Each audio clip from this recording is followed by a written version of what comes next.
What are the most reliable cars you can buy? Well, in this video, I'm going to tell you. We've teamed up with leading aftermarket warranty provider Warranty-Wise to produce a list of what they believe are the 50 most reliable models. To do this, they looked at all the cars in their books, but discounted models where there were less than 100 warranty plans to ensure a fair sample size. Also, only vehicles less than 10 years old were included.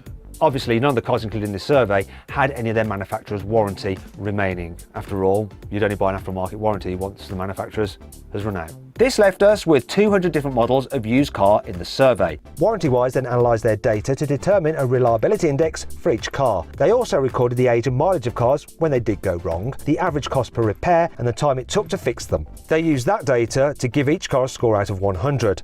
The higher the score, the more reliable the car. And now I'm going to reveal those cars that got the top scores. I'm Matt Watson, and you're watching CarWow. Buy, sell, CarWow. In 15th place was a Fiat 500L. It scored 78.7 out of 100. Not a bad score. Who said that Fiats were unreliable? Anyway, the most common problem on the Fiat 500L related to its clutch. Is that anything to do with the way that the owners drive them? Of course not. Third-party warranties don't cover damage resulting from excessive wear and tear. Anyhow, the average cost for a clutch bolt on a Fiat 500L worked out to £550. However, the most expensive repair that Warranty-Wise had to pay for on a Fiat 500L came to just under £1,900. Once again, that was to do with the clutch. In 14th place is the previous generation Toyota RAV4 with a score of 79.2 out of 100, so therefore marginally more reliable than the Fiat. The most common problem with that particular version of the Toyota RAV4 revolves around its fuel injectors, with the average repair cost working out to about £850. The most expensive repair relating to a Toyota RAV4 that Warranty-Wise had to pay for came to over £2,000, and that was to repair the engine. Now, if you want to make sure you're kept up to date with all the latest new car news, subscribe to this channel and hit the bell icon to turn your notifications on. That way, you won't miss a single upload. In 13th place is the previous generation Toyota Yaris with a score of 79.8 out of 100. This data doesn't include the latest car nor the high-performance GR Yaris. They're both too new. Now, the most common problem with these cars is to do with their electrical systems. On average,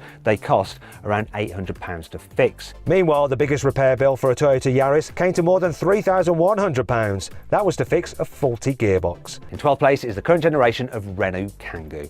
It scored 80.1 out of 100. The most common problem with these cars is to do with their wiring looms, with an average cost to fix of around £580. Just like with the Yaris though, the most expensive repair was for a car's gearbox, which came to £1,170. In 11th place are the previous two generations of Honda Civic. Together they scored 80.7 out of 100. The most common problem with these cars was relating to the air conditioning system, with an average cost to fix of £630. The most expensive Honda Civic repair that Warranty-Wise had to pay for came to over £3,000. That was to fix a car's faulty fuel system. In 10th place is the Peugeot 107, which actually is no longer on sale. It scored 81.6 out of 100. Now, the most common problem with this particular car related to its electrical system, with an average cost to fix it of £430. The most expensive repair for one of these cars came to more than £1,100. That hefty bill paid for a faulty clutch to be replaced. 9th place goes to the two previous generations of Hyundai i20 with a score of 82.5 out of 100. Once again, the most common problem was to do with the electrical system, and in these versions of the Hyundai i20, the average cost to repair them was £520. The most expensive repair for one of these cheap hatchbacks came to more than 4.5 times that amount. Yep, one i20 needed almost £2,400 worth of repairs to its suspension components. In 8th place is the Suzuki Alto. It scored 83.9 out of 100. Once again, most common problem, electrical. The average cost of fixing the Suzuki though is less than the other cars previously mentioned at £330. The most expensive repair to a Suzuki Alto was related to a problem with a car's cam belt. The cam belt controls when air and exhaust gases move through the engine, so it's pretty important. Despite that, the issue cost less than £740 to put right. Seems like it's quite a cheap car then, in more ways than one.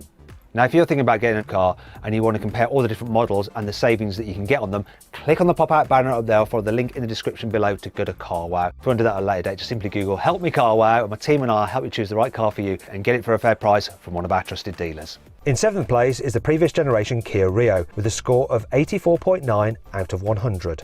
The most common fault on that car is related to the gearbox, which came with an average cost to repair of £530. The most expensive fault to fix on a Rio was the turbocharger, which came to £1,655. In sixth place is the previous generation of Kia Ceed with a score of 85 out of 100. The most common fault on these cars relate to the suspension and wheel bearings, with an average cost to fix of around £500. The most expensive repair on a Kia Ceed included in the survey came to £1,900 to fix its gearbox. Next up is the two previous generation versions of the Toyota Aygo, which take fifth place with a score of 85.5 out of 100. The most common fault relates to their alternators, with an average cost to fix of £375. But the most expensive repair was £1,300 to fix an Aygo's clutch. In fourth place is the previous generation version of the Mazda MX-5, also known as the NC, with a score of 86.5 out of 100. The most common fault on those cars is to do with their suspension, with an average cost to fix of £340. But the most expensive Mazda MX-5 repair bill that warranty-wise had to pay for was to do with the car's air conditioning system, which cost almost £590 to fix. And now we come to the top three most reliable used cars. And in third place is the Toyota Auris, so the car that the current Corolla replaced. It scored 89.7 out of 100. The most common problem on these cars proved to be related to their gearbox, with an average cost to repair of £770. The biggest repair bill was, once again, to do with an Auris's gearbox. It came to more than £1,800. If you're thinking about buying a Toyota hatchback, click on the pop-out banner or follow the link in the description below to watch my full in-depth video review of the latest Toyota Corolla. In second place is the Mazda 2, the current generation model and the previous generation, with a score of 89.9 out of 100. The most common fault is to do with the car suspension, with an average cost to repair of £320.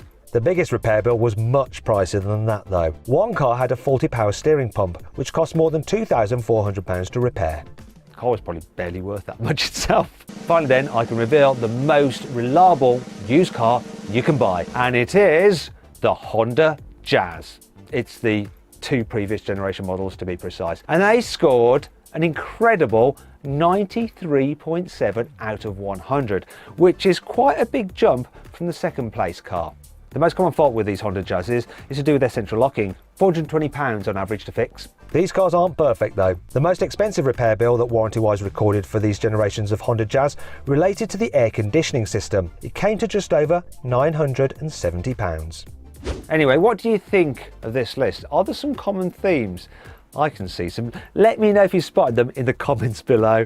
Anyway, if you want to watch more videos, click on those windows there. And if you want to see how much your car is worth, if you're thinking of selling it, click on that box there to go to carwow. Just upload some photos, give a brief description, then our dealers will bid on your car. And if you want it, you can sell it to the highest offer. Dealer will come to your house, take the car away and put the money straight into your account. It's dead easy and it's completely free. Thanks for watching.